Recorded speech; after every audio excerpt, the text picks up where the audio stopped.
The desert night still held its breath when the convoy rolled in.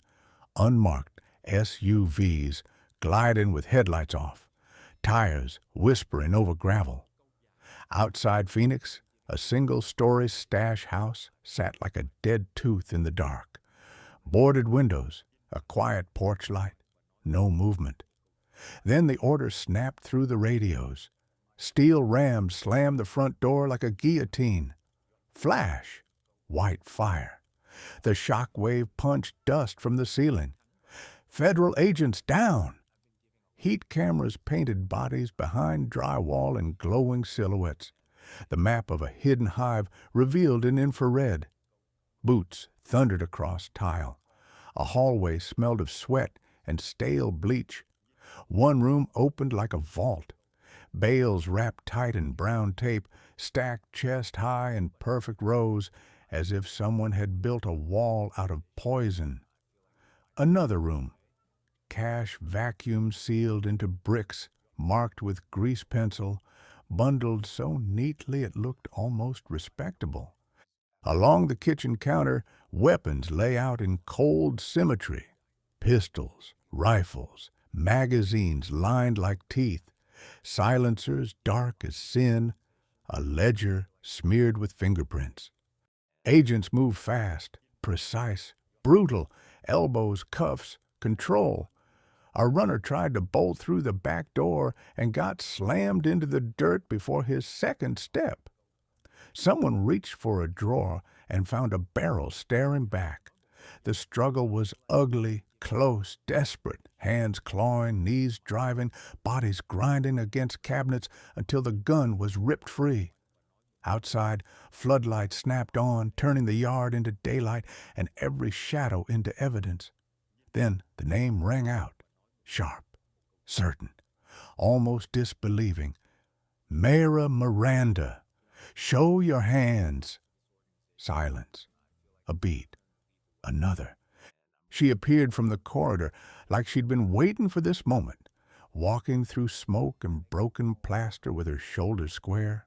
No shaking hands, no widened eyes, just that expression, flat as stone, unreadable, almost bored. She wore clean clothes in a filthy house, as if she didn't belong to the chaos she created. Agents barked commands. She didn't flinch. Plastic cuffs clicked around her wrists, and she didn't even look down. Her gaze stayed level, cold, measuring every face like inventory. The cameras caught it all. The mountain of narcotics, the stacks of money, the arsenal, the ledger, the phones, the false IDs. Case numbers screamed across evidence tags. This wasn't a bust. This was an earthquake. And as she was escorted into the red-blue wash of emergency lights, Mayra Miranda carried herself like the raid was merely the opening scene, and everyone else was late to her story. The story rewinds to a border town that barely existed on maps, a place of rusted roofs and dust that crept into lungs like a second hunger. Mayra was born in a room where the walls sweated in summer and cracked in winter, where the sound of distant trucks meant opportunity for someone else. Her mother stretched beans like prayer. Her father vanished in pieces, first his wages, then his temper, then his presence. Hunger wasn't an emergency there. It was routine. It taught Mayra the first lesson of survival. When food is scarce, love becomes smaller. She watched grown men fight over day labor, watched women count coins with shaking hands, watched children learn to lie before they learned to dream. Mercy, she realized, belonged to people with full stomachs and locked doors. In her street, kindness was often a trap, an offer that came with a hand already reaching into your pocket. By 12, she could read danger the way others read weather. The pause before a shout, the shadow that followed too long, the smile that didn't reach the eyes. She carried water, sold candy, cleaned stalls, always calculating, always listening.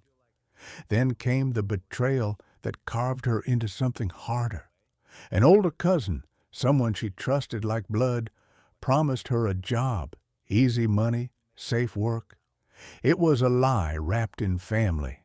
He used her as bait to draw a rival crew into an ambush, then left her to take the blame when knives came out and police sirens followed. She ran barefoot through alleys, lungs burning, feeling the world close like a fist. That night, hiding under a concrete culvert while rain hammered the dirt, Mayra didn't cry. She didn't pray. She swallowed the last soft part of herself. In the dark, she made a vow with no witness. She would never be the one sacrificed again. Fear would no longer steer her. From that moment, she learned to sharpen her mind like a blade, quiet, patient, and ruthless, until betrayal stopped being pain and became fuel. The first job didn't look like crime. It looked like groceries. A woman in cheap perfume handed Mayra a plastic bag and a simple instruction. Cross the line. Walk like you belong. Smile if they stare. Mayra was barely 17, thin as wire, eyes too calm for her age. She tucked the bag under her clothes, feeling the strange hardness taped to her ribs, and stepped toward the checkpoint with the sun beating down like a judge. Cars crawled forward, engines idled. Men with badges scanned faces with bored suspicion. In that slow-moving lane, Mayra understood something terrifying. Everyone was acting. The officers acted like guardians. The drivers acted like citizens. The smugglers acted like workers. And every lie wore a normal face. When she made it through, nobody celebrated. No fireworks, no applause. Just a quiet handoff behind a gas station and a roll of bills pressed into her palm. More money than she'd ever held, warm with someone else's sweat. That was the moment it clicked. The border wasn't a wall. It was a toll gate. It didn't stop anything. It only decided how much the danger was worth. She watched the network from the edges at first. Drivers with family photos on dashboards, warehouse men who prayed before sleeping, accountants who never touched drugs but counted the fortune they produced. The product moved like blood through veins, from safe house to courier, from courier to stash, from stash to street. If one vein closed, another opened. The system didn't panic. It adapted.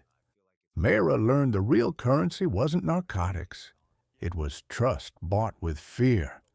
She saw how smiles hid threats, how compliments carried instructions, how violence was used like punctuation, rare, precise, unforgettable. The next shipment was bigger, wrapped tighter, riskier. Each time, her pulse stayed steady. Not because she was brave, but because she understood the math. A single crossing could change a life, and a single mistake could erase it. In that invisible economy, Mayra didn't just survive, she began to see the map behind the chaos. And for the first time, she didn't feel hunted. She felt recruited by something vast, efficient, and hungry. Mayra didn't climb by luck. She climbed by studying. While others chased adrenaline, she chased patterns. She watched how shipments breathed, which highways stayed clean after midnight, which back roads turned into traps at dawn, which patrol units rotated on weekends, which checkpoints grew lazy under heat. Timing became her religion. Routes became her mathematics. And people were the easiest variable of all. She learned where greed lived, where fear slept, where desperation could be pressed like a fingerprint. A man who needed rent money would risk a trunk. A woman with a sick child would swear loyalty for a bag of cash. A border guard with gambling debt would look the other way if the payment was quiet enough. She discovered early that the most powerful weapon wasn't a gun. Guns made noise. Guns created witnesses. Guns attracted revenge. Silence, on the other hand, was clean. Silence moved faster than bullets. Silence turned suspicion into uncertainty, and uncertainty into failure. Mayra began to build her machine in whispers, never announcing herself, never demanding respect. She let others chase reputation while she collected control.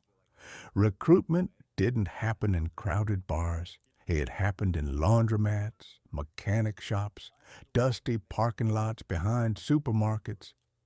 She chose drivers who looked harmless, men with tired eyes and boring lives. She chose stash keepers who could live with secrets, who didn't drink, who didn't talk, who understood that their house was no longer a home. It was a vault. She found counterfeit document runners who could print a new identity like changing clothes, people who knew the value of paper more than blood. Mayra spoke little and listened deeply. She never promised glory, only survival and profit. Each recruit was a piece on a board she refused to name.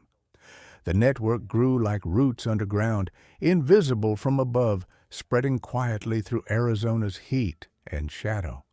And the more it expanded, the less Mayra needed to raise her voice.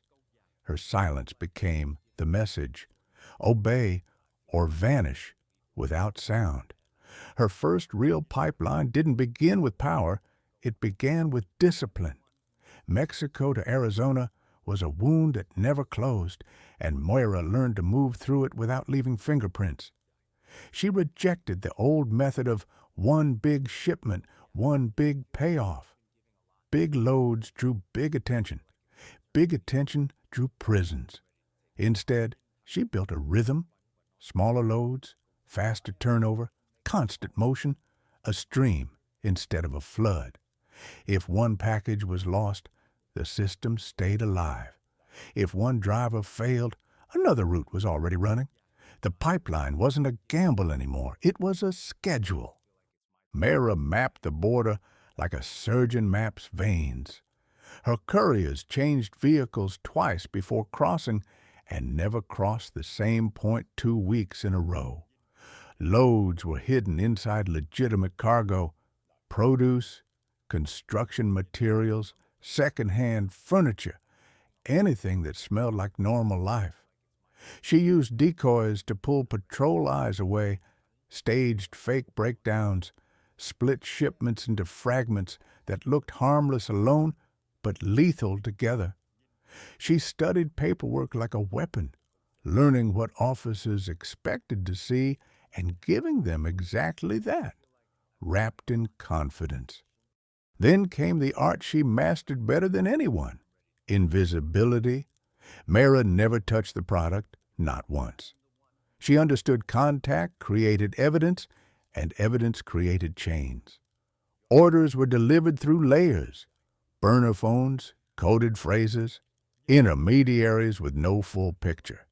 Names were poison. She erased them from her world. Drivers didn't know stash keepers. Stash keepers didn't know suppliers. Suppliers didn't know her.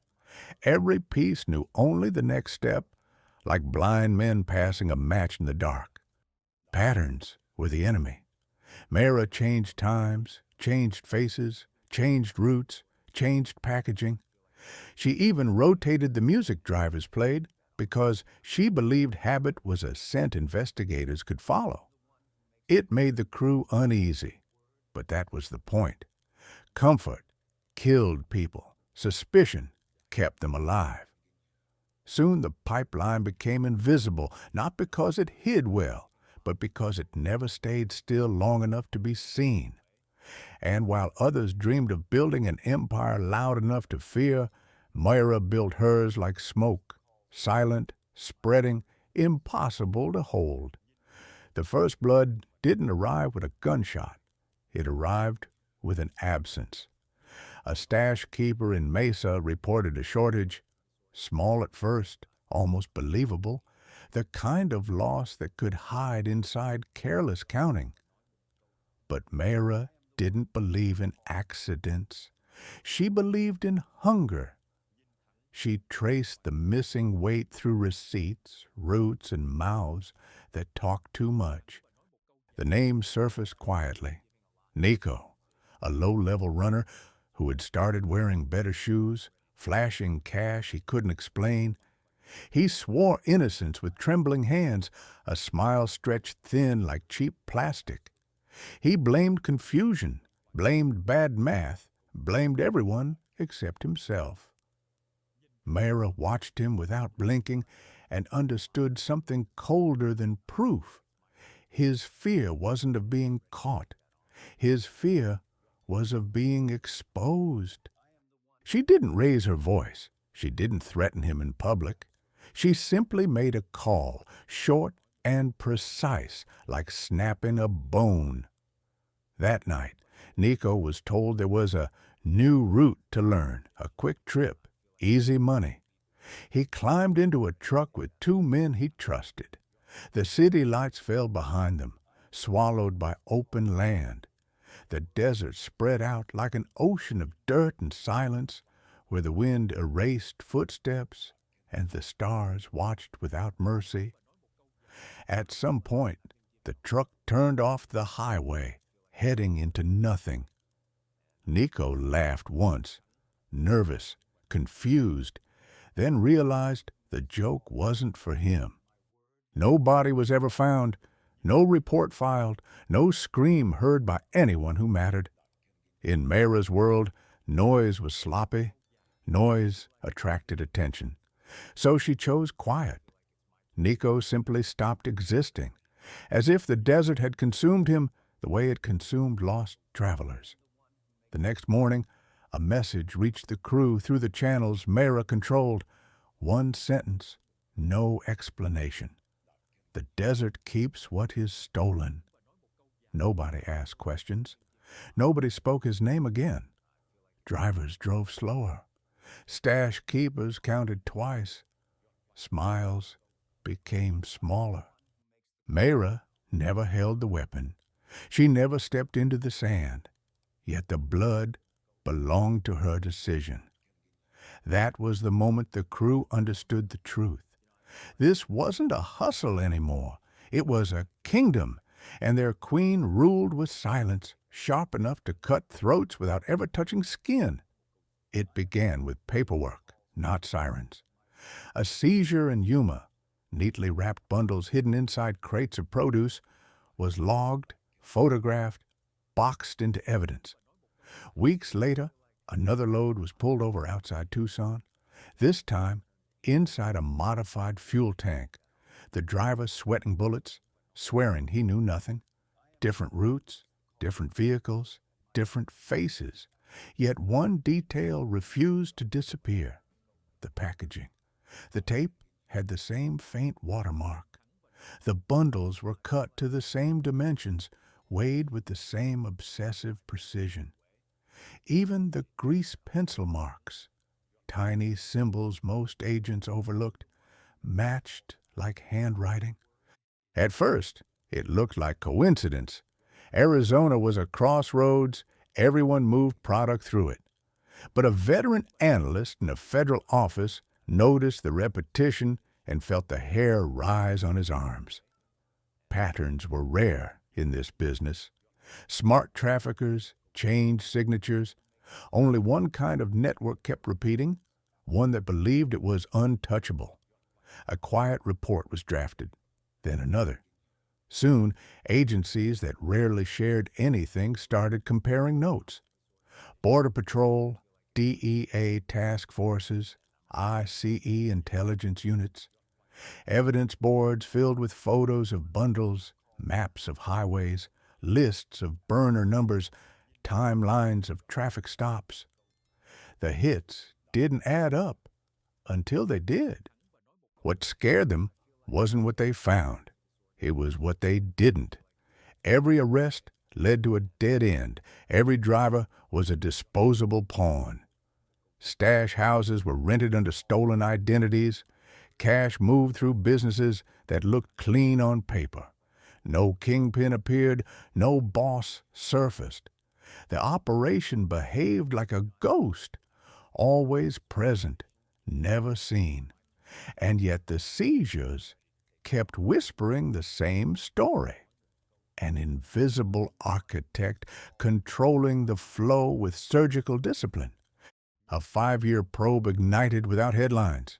No press conferences, no celebration, just a slow, relentless tightening of a net nobody could see. The investigators gave the unknown commander a name to talk about in safe rooms. The Ghost. Same packaging, same signature, same silence. Whoever was behind it wasn't just trafficking drugs. She was running a system designed to survive losses, survive arrests, survive the very forces hunting it. And that meant one thing. This case wouldn't end with a traffic stop. It would end with a war. Surveillance came next. Slow, patient, invisible. The kind of work that didn't look heroic, but decided who went to prison and who stayed untouchable. Pole cameras appeared overnight on quiet streets, watching anonymous homes with dead lawns and curtains that never opened. Long-lensed teams parked blocks away, pretending to be construction workers, tourists, lost drivers, anything but federal eyes. Agents rotated shifts until exhaustion became routine, living on cold coffee and the thrill of catching a single careless moment. They watched cars come and go at strange hours. They watched men carry heavy duffel bags without speaking. They watched handoffs that lasted 3 seconds but moved poison worth millions. Undercover buys began in the shadows of parking lots and strip malls where neon signs buzzed like insects. The UC agents learned the language, code words, fake laughter, caution wrapped in bravado. A small quantity became a larger one. Larger became a test. Each exchange was recorded. Hidden microphones, button cameras marked bills. The target cell was careful, but greed made them sloppy. A dealer bragged, a courier complained, a burner number surfaced twice. Thread by thread, the task force stitched together a bigger picture. Then a confidential informant, an anxious man with shaking hands and a desperate need for protection, leaned forward during the debrief and dropped the sentence that made the room go quiet. "It's a woman," he whispered like he was speaking a curse. "She's running it." The agents exchanged looks that mixed skepticism with irritation. A woman as the head of a cross-border trafficking pipeline? Most of them had chased male bosses their entire careers. Women existed in the networks, yes. Money handlers, girlfriends, mules, but not the architect, not the commander, not the one who wrote the rules. The informant insisted. He described a voice that didn't shout, a presence that didn't need to threaten. He described how men twice her size lowered their heads when she spoke. Still, nobody wanted to believe it. Bias was comfortable. Habit was lazy. Until the evidence began to agree with him. Wire intercepts caught coded conversations referencing La Jefa, the boss. Surveillance teams captured a figure arriving at meetings with no entourage, no panic, only control. No one called her by name. No one dared. But the pattern was unmistakable. Whenever she appeared, the network moved smoother, faster, cleaner. Slowly, disbelief died. Not with drama, just with facts. And once they accepted the truth, the case shifted from hunting a ghost to hunting a queen. The wiretap request was the moment the investigation crossed a line it could never uncross. An affidavit thick as a textbook landed on a federal judge's desk. Pages of surveillance photos, seizure reports, undercover transcripts, diagrams of burner phone webs, and the quiet conclusion every agent felt in their bones. This was not street-level trafficking. This was command and control. The judge read in silence, pen tapping once, twice, then stopped. Names were redacted, faces blurred, but the story was clear. An invisible architect moving narcotics across the border like a supply chain, using human beings as disposable parts. The warrant was granted with a signature that looked simple, yet it was a fuse. Within hours, a technical team went to work like surgeons. Court-authorized intercepts were installed through legal channels. The phones they targeted were already dirty. Burners changed often, numbers rotated, SIM cards swapped like playing cards. But Mayra's network had one weakness. Even the smartest empire had to talk sometimes. A call here, a confirmation there, a coded instruction wrapped in slang. That was enough. The first intercept sounded harmless, men discussing tires, furniture, tomatoes. But the agents knew the language of disguise. They logged every word, every pause, every laugh that came too late. They built translations, glossaries, voice prints. The phones started lighting up in the war room like landmines. Each ring a potential explosion of truth. Conversations unfolded like veins opening. A courier calling for directions, a stash keeper asking for a new key, a middleman complaining about heat at the checkpoint, and beneath it all, the faint gravity of a voice that didn't panic. Orders were never shouted. Instructions were delivered softly, almost politely, as if discussing business hours. That calmness chilled the room more than threats ever could. Agents leaned closer to speakers, listening to the empire breathe. They heard stress, greed, fear, human weakness bleeding through the code. Mayra didn't know it yet. To her, the phones were tools, disposable, replaceable. But now, every call was a confession. Every text was a breadcrumb. The task force didn't need her to slip up once. They needed her to speak long enough to be mapped. And as intercepts stacked into timelines, the net tightened around routes, safe houses, and identities like a slow choke. Somewhere in Arizona, Mayra's organization moved as usual. Cars rolling, cash counting, bundles stacking. But in a quiet federal room, the first digital marks had already been placed on the empire. It was officially hunted now, and the countdown had begun. Mayra didn't fight law enforcement head-on. She turned the land itself into her accomplice. Arizona wasn't just territory, it was a weapon. She studied its spine of highways, its dusty arteries of back roads, its desert gaps where the earth stretched so wide and empty it swallowed mistakes without leaving bones. She learned which routes were watched, which ones were ignored, and which ones were too boring for anyone to waste resources on. That became her favorite kind of road, the kind nobody cared about. In her mind, geography wasn't scenery, it was strategy. She built corridors through normal life. Legitimate cargo lanes were the safest hiding place because legitimacy acted like armor. Produce trucks, construction deliveries, furniture movers, vehicles that belonged to the economy, to routine, to the daily grind. She hid poison inside normal, the way a disease hides inside a healthy body. Drugs were sealed inside hollowed pallets, welded into metal beams, packed behind false walls of refrigeration units, disguised under layers of fruit that would rot before suspicion did. Nothing looked dramatic. Nothing looked criminal. That was the point. The most dangerous shipments looked boring enough to make a checkpoint officer yawn.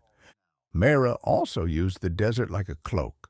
Small scout vehicles ran ahead to check patrol presence.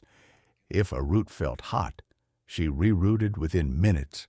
Back roads twisting through cactus and scrub, tires kicking dust like smoke signals. She coordinated through intermediaries, never in direct commands, always in coded adjustments. A shipment could change direction 3 times before reaching its destination, not because she panicked, but because she refused to be predictable. Predictability was death. Her crews hated the constant shifts, but Mayra taught them a brutal truth. Comfort was what got people arrested. She trained them to look like citizens, to drive like workers with deadlines, to keep receipts on dashboards and family photos in sun visors. A man transporting narcotics would also carry a lunchbox and complain about gas prices. A woman running a load would talk about her kid's school as if her trunk wasn't packed with ruin.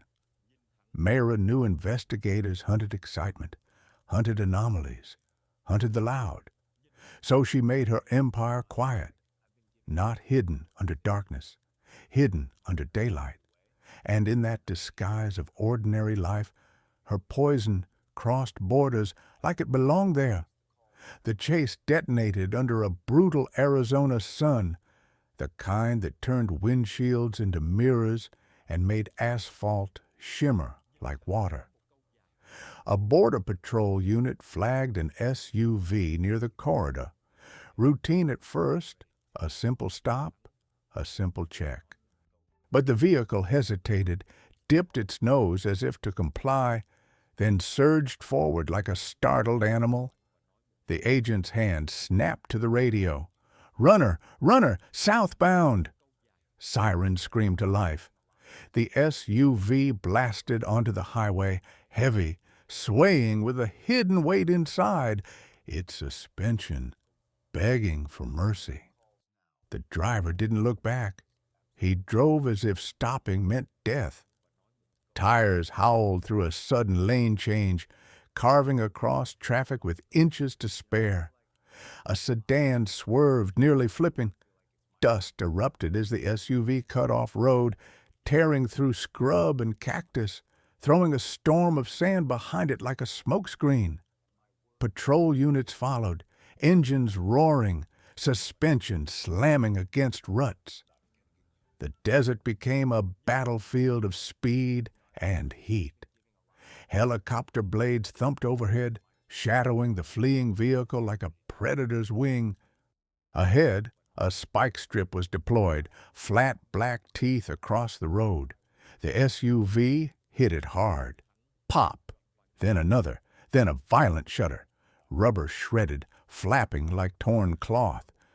The vehicle fought on for another 100 yards, grinding rims, sparks spraying from metal against stone. When it finally fish-tailed and stopped in a violent cloud of dust, the driver exploded out of the door with a pistol in his hand, eyes wide, face twisted with panic and fury. He fired once into the air, more threat than aim, then sprinted toward open desert. Agents poured out behind cover, shouting commands he didn't hear or didn't care to obey. He ran, stumbling, sand swallowing his shoes, weapon still clenched. Then a tackle hit him like a car crash. 2 agents driving him into gravel, arms twisting, gun ripped away, wrists forced behind his back. He screamed, spit and dust mixing on his lips, while the evidence team approached the SUV. Inside the hidden compartments, tightly wrapped bundles, taped and stacked with precision. The kind of load that fed an empire. The kind of load Mayra's machine could afford to lose because she was already moving another. The bust should have been a turning point. On paper, It was clean. Narcotics seized, vehicle impounded, suspect in cuffs, photos ready for evidence.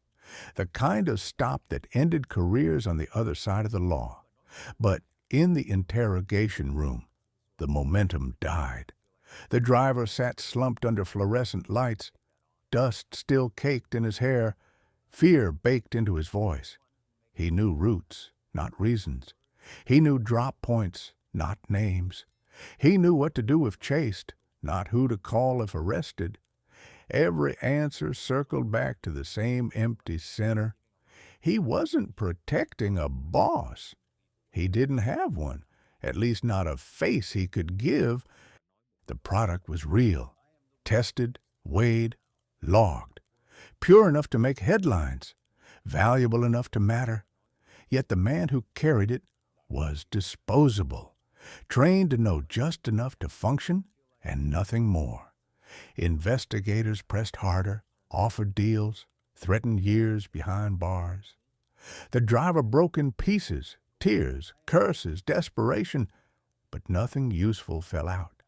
He had no phone worth tapping, no contacts that mattered, no memory of a woman's voice giving orders. Just instructions passed hand to hand, filtered through strangers who vanished as soon as the job was done. That's when the unease settled in. The task force reviewed the stop frame by frame. The load fit a pattern, but the response did too. Within hours of the bust, surveillance teams noticed changes. Routes went cold. Known stash houses went dark. Burner phones fell silent. It was as if the entire network had inhaled and frozen. Someone was watching the watchers. Someone was learning in real time. The seizure hadn't crippled the machine. It had taught it. In a secure room, agents stared at maps now filled with crossed-out lines. Every move they made was being countered before it matured. This wasn't arrogance. It was adaptation. The boss, whoever she was, had designed a system that expected losses and evolved from them. No panic, no retaliation, just correction. The realization hit hard. They weren't chasing a kingpin who ruled by fear. They were chasing a shadow that learned fast, shed skin quickly, and never stood still long enough to be seen. They knew seizures and surveillance weren't enough. Mayra's empire was built to survive losses, to absorb arrests like bruises and keep moving. So the task force chose the most dangerous tool left: infiltration. Not a rookie in a wire, not a nervous informant chasing a deal, an undercover operative designed for deep water. Someone who could take a punch, taste blood, and still keep his eyes steady. Someone who could bleed without flinching and smile like it meant nothing. They built him from paper and pain. A fake identity with real edges, a criminal record stitched together from sealed files and crafted lies, a backstory that smelled like desperation. Born in the wrong place, raised in the wrong crowd, betrayed by the wrong people. He became a man with nothing to lose and everything to sell, exactly the kind of soul Mayra's network fed on. The team forged documents, bank trails, burner numbers, social footprints. Every detail had to survive scrutiny, because Mayra's people didn't just ask questions, they hunted weakness. One wrong answer could become a shallow grave. They trained him like a weapon. Code phrases, tradecraft, how to speak like a street man without overacting, how to stay calm when guns appeared, how to carry fear behind the eyes but never on the voice. Then they sent him into the supply chain through a controlled leak. A rumor of a guy who could move stolen cargo, who had contacts, who knew routes. Hunger was the bait. Criminal hunger, sharp, believable, ugly. He played it perfectly, never begging, never boasting, just offering value with quiet confidence. Weeks passed in slow tension. Meetings happened in parking lots, back alleys, mechanic shops that smelled of oil and suspicion. Hands were shaken like tests, eyes scanning for police softness. At one point, a man pressed a blade lightly against his ribs and asked him a simple question with a smile. "Are you real?" The operative didn't blink. He leaned closer, as if the knife was nothing, and answered with calm brutality.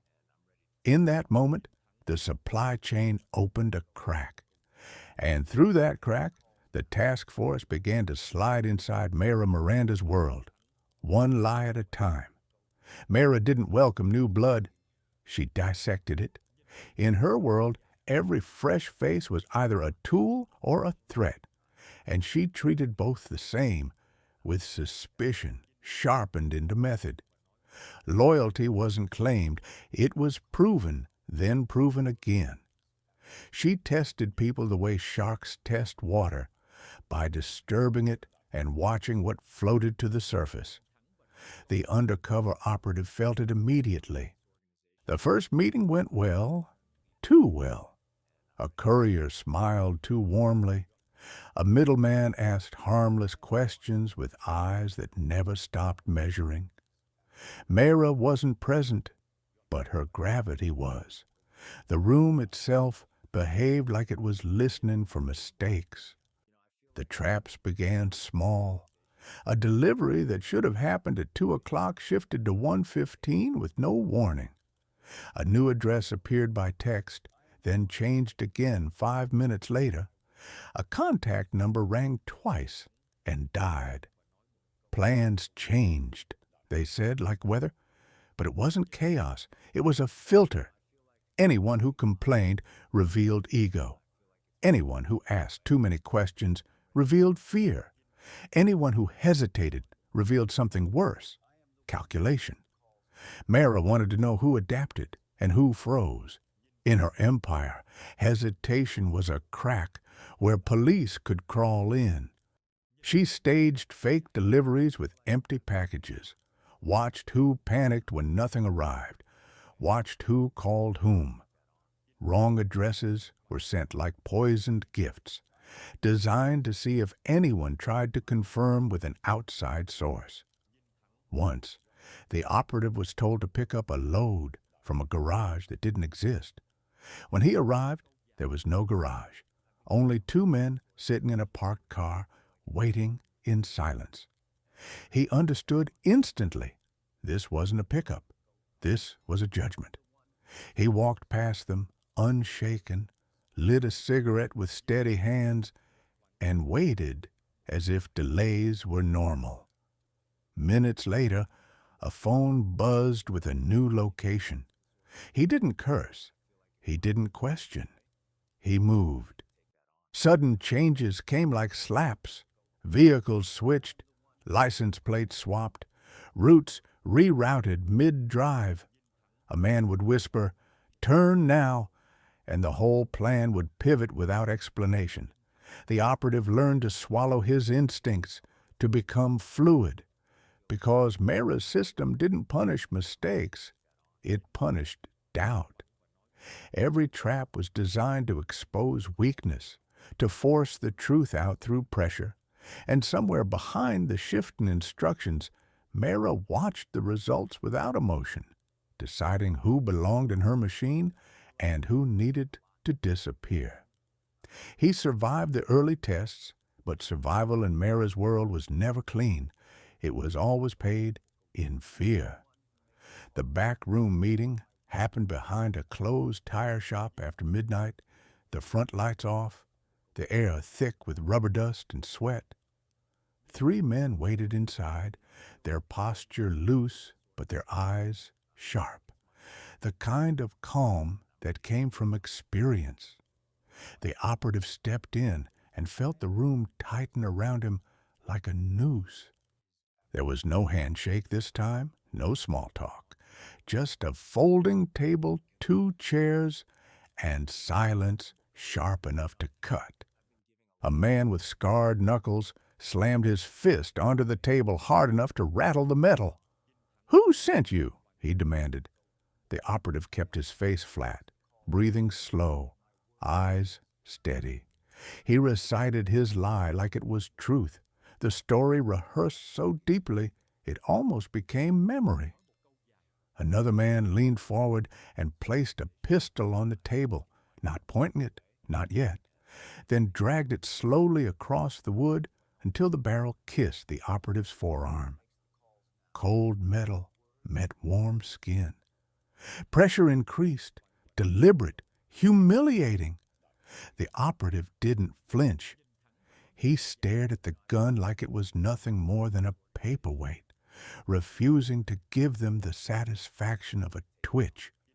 Then a voice cut through the room, calm and controlled, coming from a speakerphone on the table, female, low, unhurried. It wasn't loud, but it didn't need to be. The air changed instantly, as if every man in the room had lowered their heartbeat to match hers. "He says he's useful," the voice said. "Useful men tell the truth." A pause, like she was tasting his silence. "If you're lying," she continued almost gently, "you'll disappear without even a prayer." The operative felt the weight of those words more than the gun. This wasn't street intimidation. This was executive judgment, cold, final, administrative. He answered carefully, not pleading, not arrogant. He offered value, roots, contacts, solutions. He spoke like a man who understood violence but wasn't impressed by it. The scarred man watched for cracks. The gun slid again, leaving a faint burn line on skin. Still no flinch. Finally, the voice exhaled once, almost amused. "We'll see," Mayra said. "One mistake, and the desert learns your name." The call ended. The pistol was lifted. The men stepped back. The operative walked out with his legs steady and his heart punching his ribs like a trapped animal. He had passed, barely, and now he was inside. Mayra's empire didn't grow like a wildfire. It grew like a company. Quiet acquisitions, new departments, new cells that never met each other, only reported upward through sealed channels. Arizona became the core, but the reach stretched outward. New Mexico, Nevada, California, each state a new vein, feeding the same heart. She stopped thinking in shipments and started thinking in infrastructure. Drivers were replaceable. Routes were adjustable. What mattered was permanence. Money became her real kingdom. Narcotics were only the engine. Laundering was the armor. Cash moved through businesses the way clean rivers move through land. Steady, natural, almost beautiful, if you didn't know what fed it. Auto detail shops that suddenly never struggled. Small trucking companies with paperwork too perfect. Convenience stores with sales numbers that didn't match foot traffic. Construction suppliers invoicing phantom jobs. The empire wore a mask of commerce, dressed in receipts, payrolls, and tax filings. On paper, it looked like the American dream: growth, expansion, success. In reality, it was poison turning into profit, blood turning into balance sheets. Mayra understood something most traffickers never learned. The street was noisy, but business was silent. She invested in legitimacy the way others invested in guns. Every clean front made her harder to touch. Every legal dollar washed her fingerprints off the crime. And while investigators chased vehicles and stash houses, Mayra built something deeper, an invisible economy that could survive even if the drug stopped moving for a week. Because the empire wasn't just trafficking anymore. It was operating. The warehouse sat in an industrial pocket outside the city, a gray box among gray boxes, the kind of place nobody looked at twice. The task force had intel, movement, late-night vehicles, a suspected stash rotation, and they moved fast, expecting a clean breach. But they hit the wrong time. Inside, the crew wasn't sleeping. They were loading, armed, alert. The moment the door blew, chaos detonated like a bomb. Men scattered between pallets stacked high with cardboard and plastic wrap. A rifle flashed in the dim light. An agent lunged, driving a shoulder into a runner, both bodies slamming into crates so hard the wood screamed. Another suspect tried to sprint through an aisle with a pistol raised. An agent caught him mid-stride, grappling wrist to wrist, muzzle twisting inches from a face. The gun bucked once, firing into concrete. Bang! Dust exploding from the wall like breath. Someone shouted, "Down!" over and over, voice cracking under adrenaline. The air turned thick with sweat and smoke. Forklifts stood frozen like abandoned beasts, their beeping alarms still chirping. Boots slid on spilled oil. Elbows snapped into ribs. A suspect grabbed a metal pipe and swung. An agent blocked, pain flaring, then drove him into the ground with brute momentum. Another shot rang out, deafening inside the box, ricocheting into panic. For seconds, nobody owned the room. Only instinct did. When it finally slowed, bodies lay pinned under knees, wrists cuffed, faces pressed to filthy concrete. The warehouse reeked of fear, and every agent knew the truth. This wasn't a raid anymore. It was war, fought at arm's length. The task force walked out of the warehouse alive, but victory felt thin. The arrests were real, the evidence heavy, yet something was wrong. The room had been too ready. The suspects weren't surprised the way stash crews usually were. They had weapons in hand, exits planned, nerves trained. It meant the net had tightened, yes, but it also meant Mayra's system had begun to sense the pressure. A smart empire didn't break when struck. It evolved. Within days, surveillance lines went cold again. Burner phones died like insects under a sudden frost. Routes shifted. Safe houses emptied. The supply chain didn't collapse. It simply changed shape, like a snake shedding skin. Investigators listened to their wiretaps and heard the difference. Shorter calls, fewer words, tighter codes. Nobody used familiar slang anymore. Drivers stopped joking. Stash keepers stopped complaining. Fear had disciplined the entire operation, and Mayra learned what mattered most. Not the warehouse loss, not the seized product, but the signal behind it. Someone was leaking. Someone inside her machine had allowed law enforcement to hit too close. In her world, that wasn't an inconvenience. It was betrayal. Yet she didn't panic. Panic was for amateurs. Mayra responded the way she always did, by hunting. She began with silence, no angry orders, no dramatic threats, just sudden internal audits, counting loads, tracing money, checking loyalty through tiny traps. People were summoned one by one, questioned with calm voices that cut sharper than knives. She tested reactions, watched eyes, listened to pauses. A man who spoke too fast became suspicious. A man who looked away became marked. She didn't need proof. She needed certainty. Then the disappearances started, quiet as dust. One courier stopped answering calls. A stash keeper vanished from his apartment, leaving only an empty closet and a toothbrush still wet. The message spread without being announced. Mayra was cleaning house.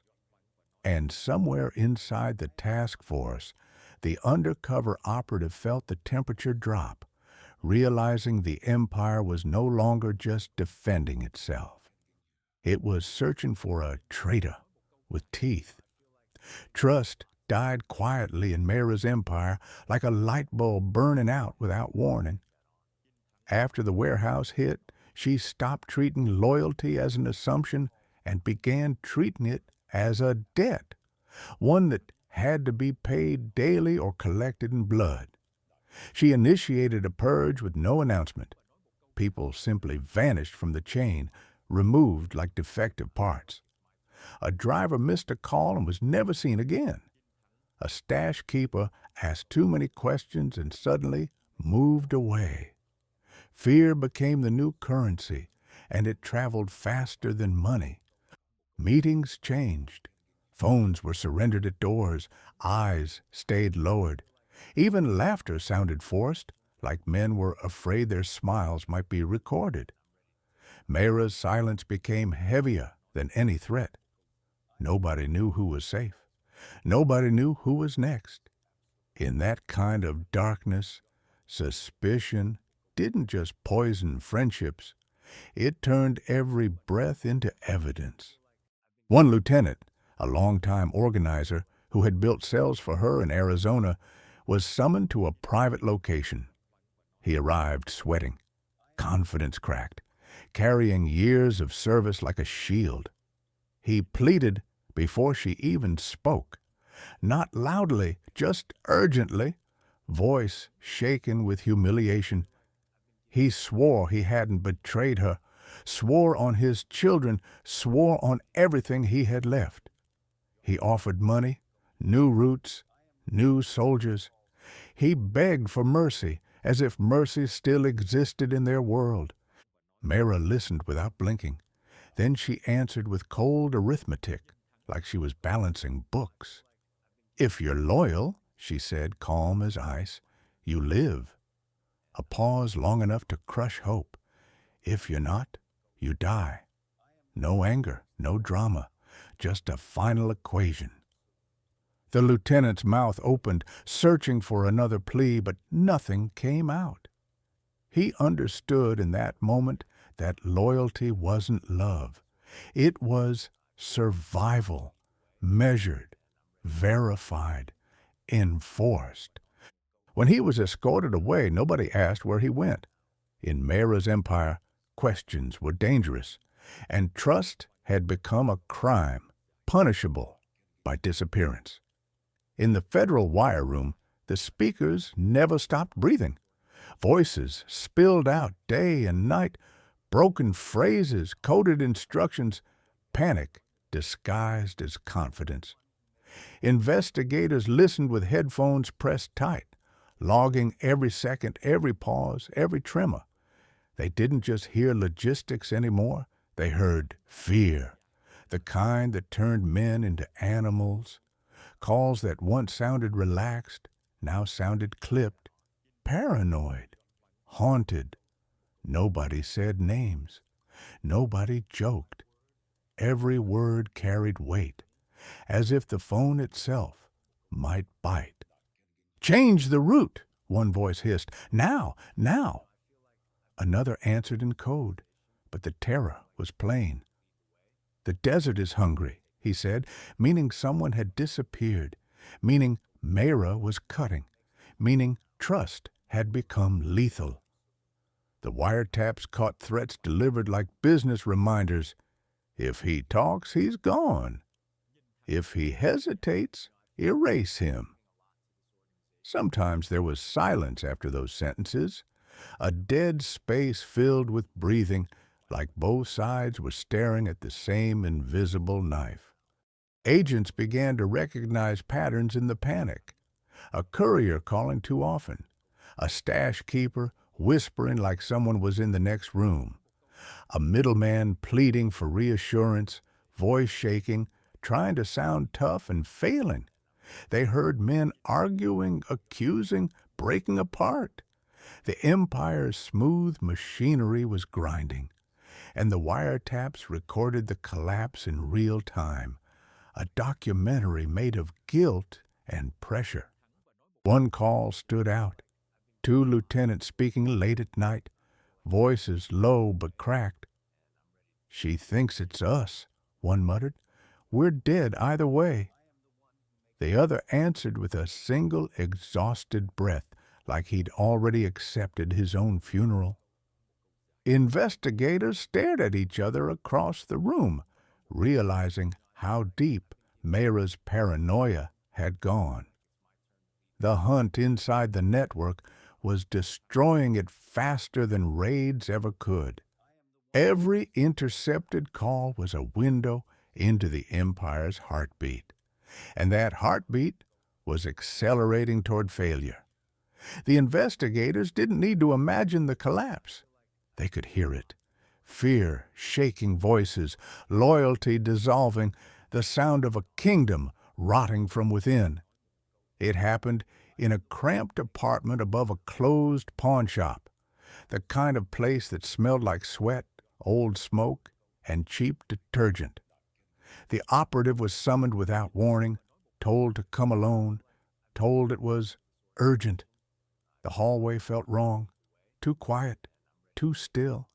He knocked, and the door opened just enough for a hand to grab him by the collar and drag him inside. The room was small, lit by a single lamp, shadows crawling up the walls. Two men waited. No smiles, no greetings, only eyes sharp with suspicion. A question came first, calm and deadly. "Where were you the night the warehouse got hit?" The operative answered smoothly, but his instinct screamed that the trap had already sprung.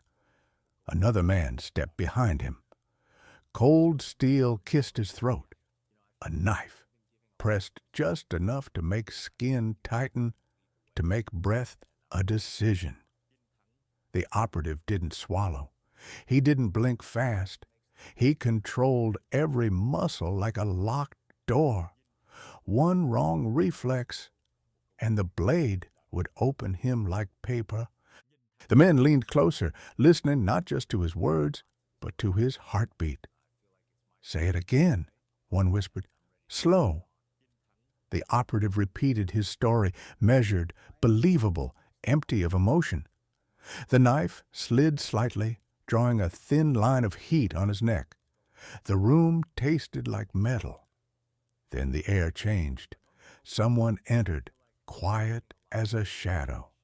Mayra Miranda stepped in, not rushed, not armed in a visible way, yet more dangerous than the men holding weapons.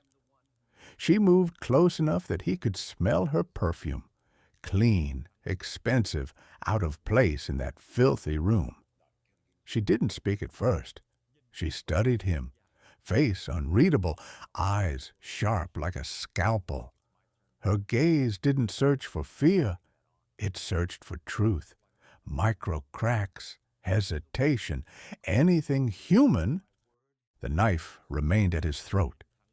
Mayra lifted two fingers and touched his chin lightly, turning his face toward her like she owned it. Her eyes held his for a long, unbearable moment. Then she leaned in and spoke softly, almost kindly. "A liar begs," she murmured. "A cop overacts." She watched his pupils, his breathing, the stillness of his posture. The operative forced his mind into ice. Mayra stepped back, the knife lifted away. "Not yet," she said. And just like that, he was released, alive but marked. Because he understood the worst truth. She hadn't cleared him. She had simply postponed his death. Mayra didn't plan her biggest shipment like a criminal. She planned it like a general preparing an invasion. This wasn't just profit. This was power, reputation, survival. After the warehouse hit and the internal purges, she needed one massive win to prove the Empire still belonged to her. So she built the move that made legends. the kind that turned whispers into fear across the border. The operation unfolded in layers, multiple vehicles, each with a specific role, each driver knowing only a fraction of the truth. The first wave carried nothing. Decoys with clean cargo and loud confidence designed to attract attention and pull patrol units toward false targets. The second wave carried small loads, sacrificial pieces meant to look real enough if seized. The real shipment traveled in the third wave, hidden inside compartments engineered like secret organs. Welded cavities inside frames, false floors, modified refrigeration units, hollowed construction beams sealed so perfectly they looked factory-made. Even trained dogs would struggle unless the officers knew exactly where to cut. Routes were staggered like heartbeat intervals. Vehicles didn't travel together. They moved hours apart, on different roads, under different stories. Some rolled through legitimate cargo lanes, blending into commerce. Others cut across desert gaps where the land swallowed tire tracks by noon. Scout cars ran ahead with burner phones, feeding updates. Checkpoint hot, patrol light, helicopter active. Each message triggered instant adjustments. If danger appeared, a load rerouted within minutes, like water finding a new path. Mayra sat at the center of it all without being seen, orchestrating from silence. No shouting, no panic, only cold control. This move was her answer to every raid, every wiretap, every betrayal. A statement written not in words, but in logistics and nerve. If it worked, her empire would look untouchable again. If it failed, everything would burn. And Mayra Miranda, calm as ever, was ready to gamble with a kingdom. Law enforcement didn't rush this time. They built a trap the way hunters build a kill zone, patiently, quietly, with no room for ego. The task force knew Mayra was preparing something massive. The wiretaps had shifted, the chatter tightened, the code words grew urgent. So they turned Arizona into a layered ambush. Tailing teams were positioned in rotations, unmarked sedans that blended into highway traffic, swapping lid every few miles so no single vehicle stayed too close for too long. Eyes on, distance controlled, no mistakes. Above them, aerial surveillance hovered like a silent curse. A plane circled high enough to be invisible, feeding live coordinates down to the ground teams. Helicopters waited farther out, held back until the moment violence might erupt. On the earth, hidden trackers were deployed with surgical precision, slipped into cargo, placed near suspected staging areas, attached to decoy vehicles without leaving fingerprints. Every signal became a dot on a screen. Every dot became a move on the board. They formed coordinated takedown units like fists clenched in advance. Spike strip crews, highway intercept teams, K-9 handlers, tactical teams ready to breach stash houses the second a drop point confirmed. Judges were briefed. Warrants were staged. Ambulances were pre-positioned because everyone understood what this could become. If Mayra felt cornered, guns would appear. And the desert, endless, sun-scorched, unforgiving, became a chessboard. Each road was a diagonal, each checkpoint a rook, each tailing team a pawn ready to sacrifice itself for position. The task force didn't need to catch every vehicle. They only needed the right one, the one carrying the heart of the shipment, the one that would lead them, finally, to the Queen. They waited, listening to radio chatter and wiretap whispers, watching the map like it might start bleeding. Because once the first car crossed into motion, There would be no pause, only moves, fast, lethal, irreversible. The convoy hit Arizona like a match tossed into gasoline. At first it looked ordinary.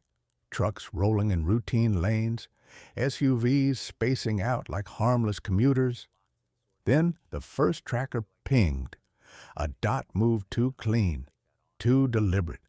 The tailing team shifted into position, passing the shadow from car to car without breaking rhythm. Overhead, the aircraft tightened its circle. In the wire room, a coded call snapped through. Move now. That was the ignition. A highway unit attempted the first stop. Lights on, siren biting the air. The target SUV dipped as if surrendering, then exploded forward.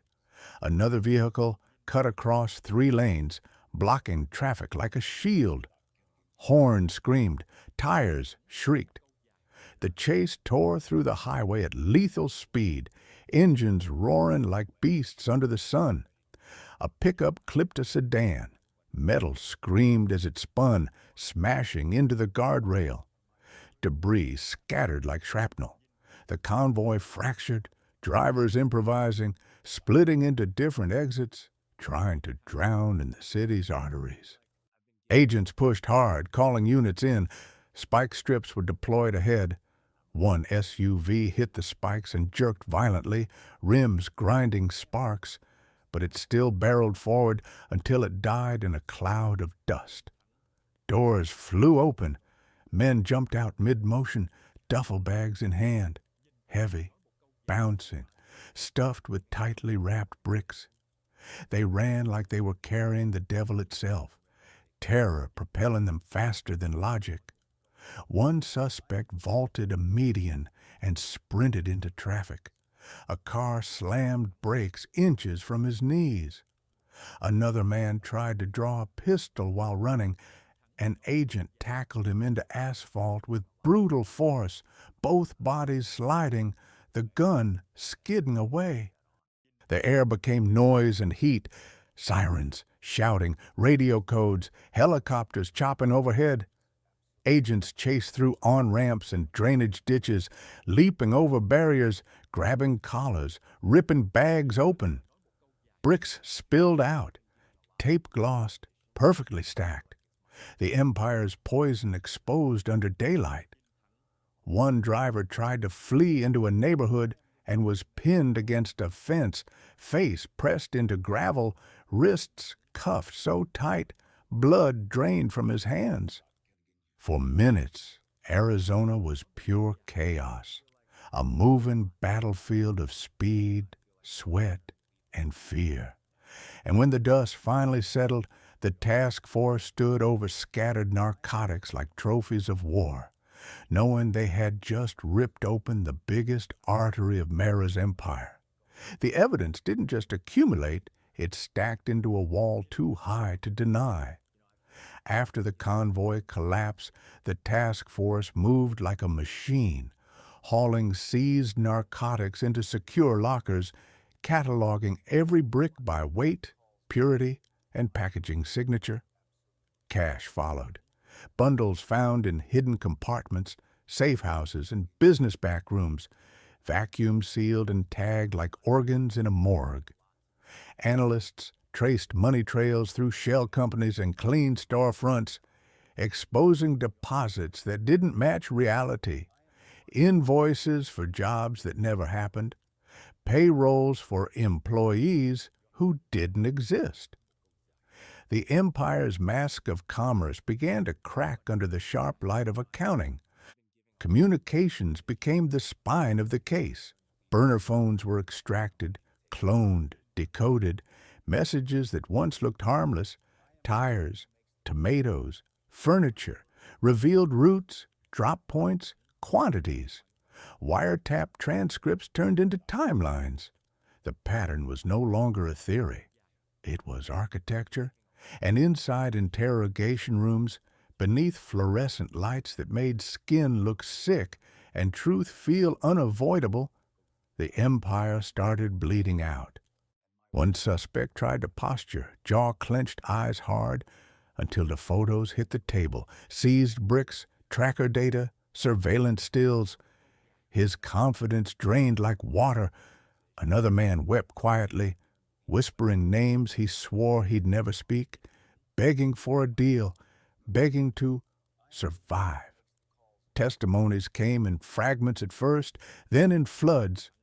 Lieutenants turned on lieutenants, couriers named stash keepers. Stash keepers described the chain above them. Every confession added another brick to the wall, crushing Mayra's network. Agents watched it happen with cold focus. This wasn't a single arrest anymore. It was dismemberment. The organization that once moved like smoke now left fingerprints everywhere, financial, digital, human. Under those harsh lights, the myth of invincibility collapsed. The empire didn't explode in one dramatic moment. It bled out slowly in recorded statements, signed deals, trembling voices, and the sound of handcuffs clicking shut like a final punctuation mark. Mayra moved the moment she felt the earth shift beneath her. No panic on her face, no shouting in her voice, just decisions made with cold speed. She burned phones, abandoned routes, erased locations as if wiping fingerprints off glass. New IDs appeared like magic. Different names, different birthdays, different lives printed on perfect paper. She rotated safe houses, one night in a quiet suburb, the next in a desert rental with blackout curtains, then a cramped apartment where no neighbors knew her face. The people around her changed too. Old lieutenants vanished from her orbit, replaced by strangers with harder eyes and fewer questions. Trust had become radioactive. She kept it at a distance. But the net tightened anyway. The task force didn't chase rumors. They chased patterns. Financial traces lit up even when Mayra tried to go dark. A fuel purchase here, a motel booking there, a suspicious rental paid through a front. Surveillance teams linked vehicles across cities. License plates changed, but driving habits didn't. Burner numbers rotated, but the same voice kept appearing at the edges of intercepted conversations. Calm, female, commanding. Mayra was running, yet every mile created new seams investigators could pull. Inside her collapsing network, pressure crushed the weak. One informant flipped for survival, trading secrets like blood for air. He gave up drop points, code phrases, real names behind fake ones. Another suspect broke in an interrogation room, sobbing under fluorescent light, confessing not out of guilt, but terror of being erased by Mayra before the government could protect him. Each betrayal hit Mayra's operation like a bullet through glass, silent at first, then spreading cracks everywhere. The last loyal soldier ran. A hardened enforcer who had never feared raids began packing in desperation, eyes wild, no longer believing Mayra could protect anyone. His flight wasn't just betrayal. It was a signal that the empire had entered its final stage, collapse from within. Mayra watched it all with that same stone stare, knowing loyalty was dissolving faster than she could replace it. She could disappear into new faces, new names, new rooms, but she couldn't outrun one thing. The truth was now moving faster than she was.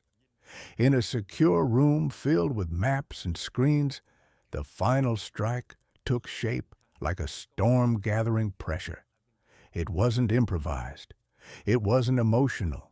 It was engineered. Prosecutors drafted sealed indictments with names stacked like dominoes.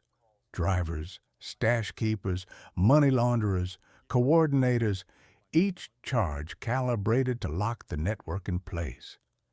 Judges signed warrants that would not be served one by one, but all at once, because Mayra's empire survived by adapting. The task force's answer was to remove its oxygen in a single night. Tactical briefings ran like military orders. Entry teams were assigned to addresses across Arizona and beyond. Phoenix suburbs, industrial warehouses, desert rentals, apartment blocks above closed businesses. Breach points were marked, door types studied, cameras placed, K-9 units staged, medical teams on standby, air support timed to lift the moment escape vehicles moved. Every raid had a partner raid. Every arrest had a shadow arrest. The goal wasn't just seizures, it was paralysis. Intelligence teams synchronized the timeline down to minutes. If one location lit up early, calls would ripple outward and safe houses would vanish. So the whole plan depended on simultaneous thunder. At 4 o'clock, every door would break. At 4:01, every suspect would be in cuffs. At 4:02, every phone would be seized before it could burn. Meanwhile, prosecutors prepared press releases and courtroom schedules, not for headlines, but for momentum. Because the moment Mayra was exposed, the system needed to close in before she could vanish again. Mayra's world became a countdown she couldn't hear. She moved between safe houses under different names, thinking she still had space, still had time. But the net was already drawn tight, and the last gaps were closing. Surveillance tracked her orbit. Intercepts predicted her habits. Informants provided the final keys. Somewhere, a clock ticked toward inevitability. When the operation order was finally signed, it felt less like a plan and more like a sentence. The task force didn't celebrate. They simply prepared, knowing the next sunrise would decide everything. And as the desert night deepened, Mayra Miranda, still calm, still cold, stood at the center of a shrinking world, unaware that law enforcement had already turned her life into numbers on a timeline. 4 hours, 3, 2, 1. The courtroom in Arizona was silent in the way deserts are silent, dry, tense, unforgiving. January 24th, 2025. Fluorescent lights washed everything pale, making even polished wood look cold.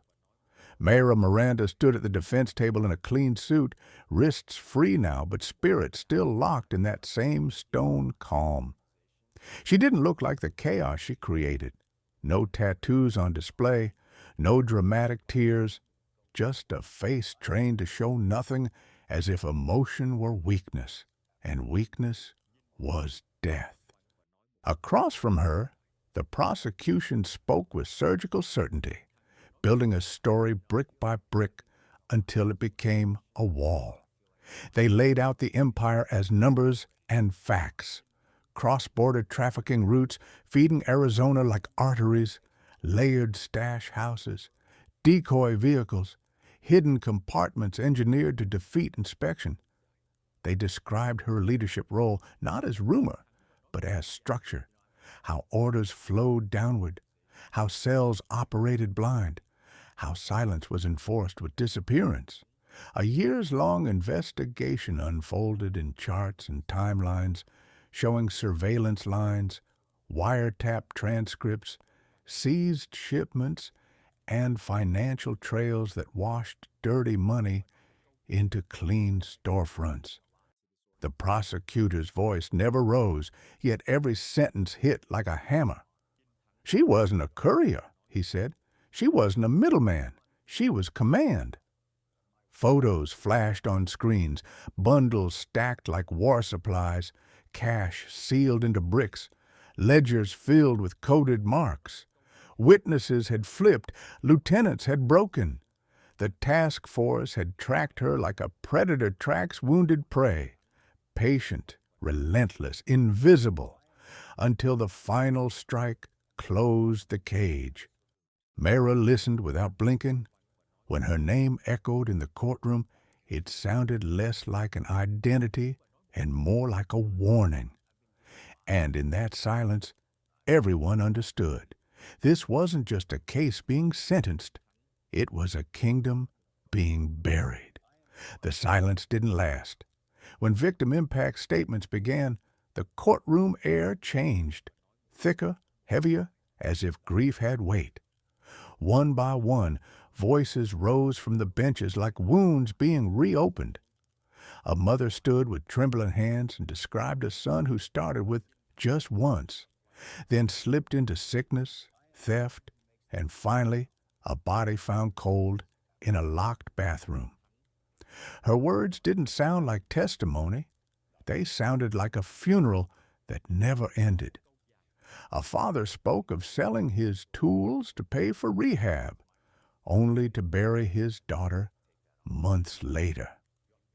He couldn't finish a sentence without swallowing pain. Agents followed with facts that felt like knives. They described violence linked to the pipeline, gunfire at stash houses, beatings over missing product, bodies dumped where nobody searched. They spoke of overdose deaths as numbers, but the numbers carried faces. Photos that flashed briefly on the screen, gone before the room could look away. This operation didn't just move narcotics, one agent said. It moved destruction. Ruined families, broken neighborhoods, children raised by grandparents because parents vanished into addiction. Every statement stripped glamour from the crime until only damage remained. Through it all, Mayra Miranda stayed still. No tears, no shaking lip, no lowered head. She watched as if she were observing someone else's tragedy, as if consequences were for other people and suffering belonged to strangers. That unblinking stare, flat, cold, almost bored, cut deeper than anger would have. Some in the room hated her for it, others feared it, because it suggested a terrifying truth. She didn't just accept what she did. She had built her life on it. When a woman's voice cracked as she described holding her brother's hand in the emergency room while doctors called time of death, the courtroom wept in pieces. Quiet sobs, clenched jaws, fists pressed to mouths. Mayra remained untouched, her face locked in stone, and in that contrast, the entire room felt the cruelty of power. How one person's empire could be built from thousands of broken lives, while the architect stood dry-eyed, staring straight ahead. When the judge finally spoke, the courtroom tightened into absolute stillness. The words didn't come with drama. They came with authority, measured and irreversible. The sentence dropped like a hammer, final, historic, unavoidable. Years turned into decades, decades turned into a lifetime. The legal language was cold, but the meaning was brutal. Mayra Miranda's empire was over, and so was her freedom. The female Kingpin was removed from the board, not as a legend, not as a myth, but as a convicted architect of cross-border ruin. Mayra didn't cry. She didn't shout. She didn't collapse. She stood exactly as she had during the raid, during the interrogations, during every tightening of the net, eyes forward, face flat, as if a prison sentence were only a change of scenery. But the room felt the truth. Stone calm doesn't erase chains. When Marshall stepped in, the sound of cuffs clicking shut echoed like punctuation at the end of a long, bloody paragraph. Cameras captured her final stare, cold enough to haunt, empty enough to terrify. Then she was guided out through doors she would not walk back through. Outside, the world moved on. Highways filled, stores opened, children went to school. But the warning remained, hanging over the case like smoke after fire. Borders do not protect a nation from poison. Only vigilance does. Trafficking survives on greed, on silence, on human weakness disguised as normal life. And every empire built on destruction carries its own collapse inside it, waiting like rot beneath paint. Yet the collapse never comes clean. It never comes without cost. Before power falls, it takes souls with it, families, futures, lives reduced to numbers in reports and names on gravestones. Mayra Miranda's story ended in a courtroom, but its consequences did not. They lived on in empty chairs at dinner tables, in mothers who stopped sleeping, in streets that learned too late what normal can hide. The queen was gone. The board was cleared, but the lesson remained. The devil rarely arrives with horns. Sometimes it arrives sealed in tape, hidden in cargo, and paid for in human breath.